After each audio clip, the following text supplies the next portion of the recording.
ভাইজান, রিয়া পাড়া চলে আসছে। আচ্ছা রিয়া, তোমার কি আসলে কোনো বয়ফ্রেন্ড নেই? বয়ফ্রেন্ড থাকলে তুমি জানতা না? তোমাকেই তো বলতাম। কেন তোকে এত ভালো লাগে, তোর প্রতি এত। তাহলে এখন থেকে তুমি তুমি না, তুমি তুই। তুইও তুই। কেন আমি তোর প্রেমে পাগল, পেতে চাই তোর ওই মনে দখল।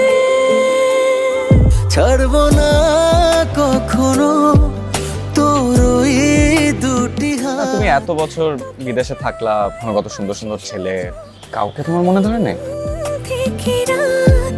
তোকে পেলে পাওয়া হবে সবই,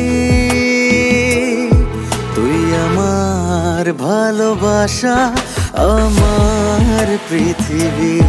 তুই আমার ভালোবাসা, আমার পৃথিবী। তোর বড় চাচা আর আমি তোর জন্য কালকে একটা ছেলে দেখতে গেছিলাম। আমি আর কি বলবো, তোমাদের যেটা ভালো মনে হয় সেটাই করো, আমার কোনো আপত্তি নেই। মানে এটা কি ধরনের কথা আমি বুঝলাম না। মানে একটা ছেলে এমবিবিএস কোর্সে দেখে ও ভালো ছেলে হয়ে গেল। আচ্ছা রিয়া, তুই কি বিয়েটাতে রাজি? রাজি না হলে কি আমি শুধু শুধু হাতে আংটি পরে ঘুরে বেড়াচ্ছি? আংটিটা কি সুন্দর না? হৃদয়ে রেখেছি গোপনে, কখনো কেউ জানবে না। চুল পড়া অনেক কমে গেছে। থ্যাংক ইউ মা। চুলের ভিটামিন জুই মাল্টিভিটামিন কোকোনাট অয়েল।